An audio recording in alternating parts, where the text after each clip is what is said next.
আসসালামু আলাইকুম সবাইকে। আমি MBA program finance and banking ডিপার্টমেন্টের সাবজেক্ট কর্পোরেট ফাইন্যান্স এই সাবজেক্টের ম্যাথগুলো সুন্দরভাবে ধারাবাহিকভাবে চ্যাপ্টার ওয়াইজ ম্যাথগুলো করিয়ে দিব। তো আমি ফার্স্টে কর্পোরেট ফাইন্যান্স যে সাবজেক্টটা আছে এই সাবজেক্টের ম্যাথ দিয়েই শুরু করব। আমাদের মূলত ফাইন্যান্স অ্যান্ড ব্যাংকিং ডিপার্টমেন্টের মাস্টার্সের জন্য 7টা সাবজেক্ট, 7টার মধ্যে 5টাতে ম্যাথ আছে। আমি ধারাবাহিকভাবে 5টা সাবজেক্টেরই ম্যাথগুলো করিয়ে দিব। তো সবাই আমার সঙ্গেই থাকবেন, আমার জন্য দোয়া করবেন। আমি আজকে প্রথম কর্পোরেট ফাইন্যান্স এই সাবজেক্টের চ্যাপ্টার 2, চ্যাপ্টারটার নাম টাইম ভ্যালু অফ মানি। এই চ্যাপ্টারের ম্যাথ করতে গেলে যে সূত্রগুলো লাগবে সূত্রগুলোই মূলত আজকে দেখিয়ে দিব। পরবর্তী ভিডিও থেকে আমি ম্যাথগুলো করিয়ে দিব ইনশাআল্লাহ। তো চলেন সূত্রগুলো দেখে নেই। ফার্স্টে সূত্রটা দেখেন কি করছে, এখানে টাকার লেনদেন একবার হলে এই সূত্রটা করতে হবে। সূত্রটা কি আমাদের PV = FV / 1 + R to the power n। Present value বের করার ক্ষেত্রে আমাদের এই সূত্রটা করতে হবে। আর পরবর্তী সাইডে দেখেন FV = PV × 1 + R to the power n। এটা আমাদের ফিউচার ভ্যালু বের করার জন্য করতে হবে এই সূত্রটা।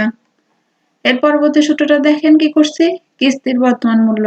কিস্তির বর্তমান মূল্য বের করার জন্য কি সূত্র ব্যবহার করতে হবে আমাদের, দেখেন PV = A × 1 + R 1 / R - 1 / R × 1 + R to the power n × 1 + R।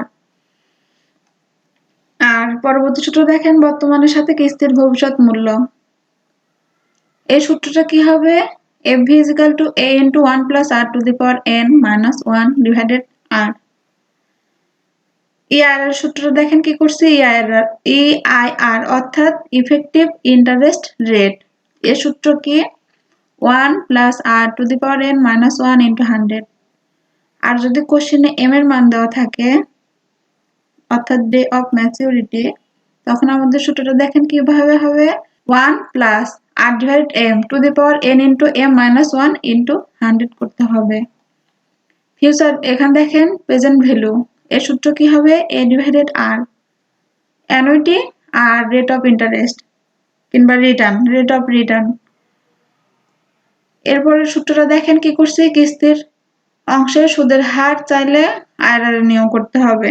এটা লিখে রেখে দিয়েছি কিস্তির চিহ্নিত ওয়ার্ড সমূহ।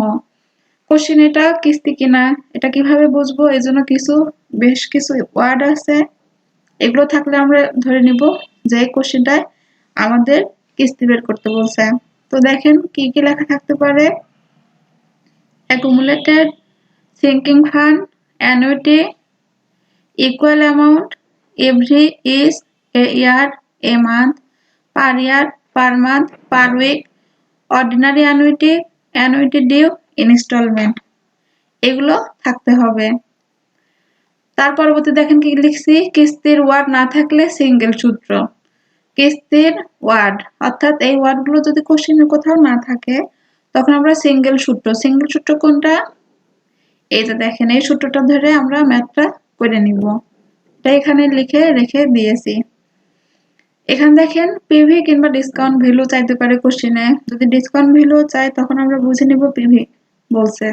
আর এফভির ক্ষেত্রে দেখেন টার্মিনাল ভ্যালু, কম্পাউন্ড ভ্যালু এগুলো বলা থাকতে পারে। তো এর পরবর্তী সূত্রটা দেখেন কি করছে, এখানে ভবিষ্যৎ মূল্যের সাথে কিস্তির সম্পর্ক।